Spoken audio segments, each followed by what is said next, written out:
let me start off my three-part apology with I did not expect to be recording today, so I apologize. I did not bring a tripod. I apologize I did not bring my remote lapel mic, and I apologize because there's probably wind now that you're hearing and competing with. But I felt compelled to share what I experienced today, as it's a very important lesson in an overall concept that I promote. Let me start with how it began. This morning I got up with the intention of hiking in Big Sur. So, performing minimal due diligence, I decided to ask Siri, "Hey Siri, what's the weather like in Big Sur today?" And she assured me it was sunny. And then I started driving and I noticed clouds on the horizon. I thought, well, that's odd. Because there's a huge difference between sunny, cloudy, and raining. So I thought, no, it couldn't possibly be raining. And as you can see from the cut-in video, it was pouring. So I want to pause it there and ask, in my position, what do you do? You've got a limited amount of choices. Number one, you do as a lot of people do and say, well, good for me. Like, I literally knew somebody who would say that. Good for me. And then have a pity party and then bail out and not continue on, not figure out some alternative and just pout and go home.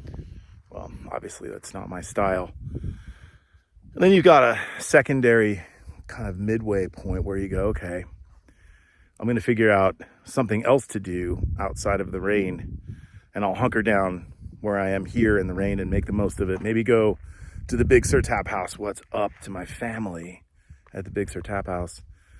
Or you have that pioneering spirit and you're like, go into full fuck it mode and you decide, you know what? Screw the rain. Rain's not going to kill me. Let's forge ahead and let's do the hike anyway.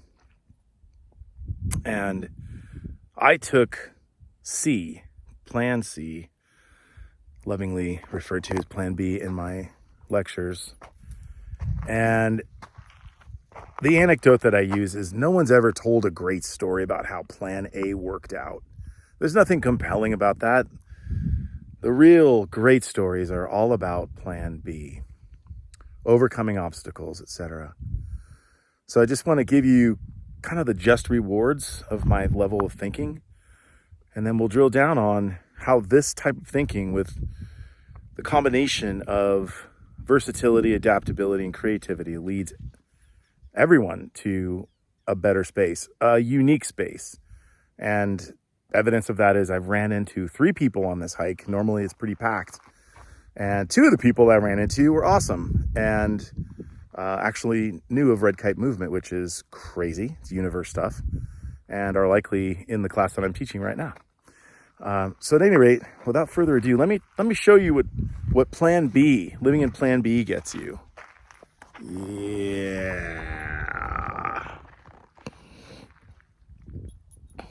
Yeah. And because this is a unique concept, we'll pan over here while I'm yammering on. There's nobody up here. It's not crowded. Parking was great. Did I get sprinkled on? Yeah, a little bit. But you know what? That's part of the whole experience of nature. Here's the other side. You can see the Point Sur Lighthouse. And that's just, are you kidding me? Are you kidding me? So, most people are aware that I've been very, very successful in multiple careers. And it's not as if lightning has struck more than once. It's using the same methods. And I'm gonna give you a secret here while I give you this as well. Survival is specific to era. In the very first part of human existence, we went through an era called survival of the fittest, and that was largely based on brawn. And if we went back in time, based on who we are right now, we wouldn't survive it. In fact, there are TV shows to that extent proving that point, that we would not be equipped, neither physically or mentally, to endure survival in the wild. So that era is over. Then came the era, survival of the wisest. This is the era where we used our intelligence, and we came up with the concept of IQ.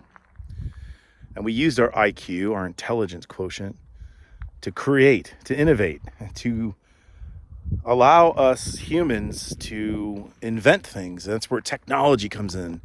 The cotton gin is what we learned in school, right? That's the beginning of this whole era of allowing machines to do our work, to give us extra time. Notice I said extra time. I deliberately didn't say free time, because that time, if it were used wisely, would have been to create and innovate even more. But instead, we waste that time. We look at it as free time. Let's face it, if you're looking at this on YouTube, I question, what are you doing on YouTube, right? If you're seeing it on Facebook, what are you doing on Facebook? Nothing productive, right? So we waste time. And that was the era of survival of the wisest. But now, and that's, some of it was technology-based, some of it in order to interact in corporate life. We came up with the emotional intelligence, EQ, right? So that was something we had to endure. And I shouldn't say it that way. It had some merit, and there were aspects that were usable. But ultimately, did that make me successful? Did my intelligence make me successful? None of the above. I contend that we are now in the survival of the creative. And this was ushered in and smacked right in front of our faces with COVID. We saw the difference between the people like myself who thrived in the chaos of COVID, who took advantage of the opportunities, who didn't sit on the couch in the fetal position and say, good for me, look, I got screwed. No, I saw tons of opportunity. I hate to quantify success with finance, but most people, that's how they derive it. I made the most money in any given time of my life during COVID, and it wasn't rocket science. I used something beyond emotional intelligence. I used something beyond intelligence itself. I used creativity. And that is where we are in today's world. It's survival of the creative. And boy, with AI breathing down our backs, you've got to be creative to figure out how to navigate the new world. And so I contend that there is something called CQ, the creative quotient. You can measure your ability to be creative. And the two main elements to this, which most people lack, are versatility and adaptability. If you've got those two working for you, I'm preaching to the choir. You're already successful. I know it, because you're likely already applied all of that. And that's a huge part of the creativity quotient. CQ is based on your inability, or your ability to adapt and adjust and overcome, and your versatility to flex in and out of situations, to push through the rain and get to this landscape, to view things as opportunities rather than obstacles. I know this sounds so simple. So the question is, why do most people not do it? Why do most people not get it? Why do most people retreat and go into that, good for me, look what happened? Because we've gotten weak. If I sent us back to the era of survival of the fittest, we'd all be dead. Humanity would be ruined. Today, to survive, it's not about brawn. It's not about intelligence. It's about creativity. So if that at all resonates with you and you want the successes that I've had, and it's not, like I said, it's not lightning striking more than once. It's the fact that I use this process over and over and over in each business I start. And this fourth career that I'm now into, it's working again. It's more the process than anything else. It's the mindset. So if you want to hone your skills, if you want to be successful, if you want the world to be figured out so simply, follow these guidelines. Jump into my courses, jump into my coaching. I promise that you will walk away a different person. And with the right amount of persistence and belief in yourself and understanding that doubt is success cancer. And once we extract that doubt from you and you go all in, you're going to be unstoppable. Again, this is not some big secret. It's always been there. It's just really realizing it and trusting it and executing it. Or hey, if you want to get into the lemming parade and get up tomorrow morning at ...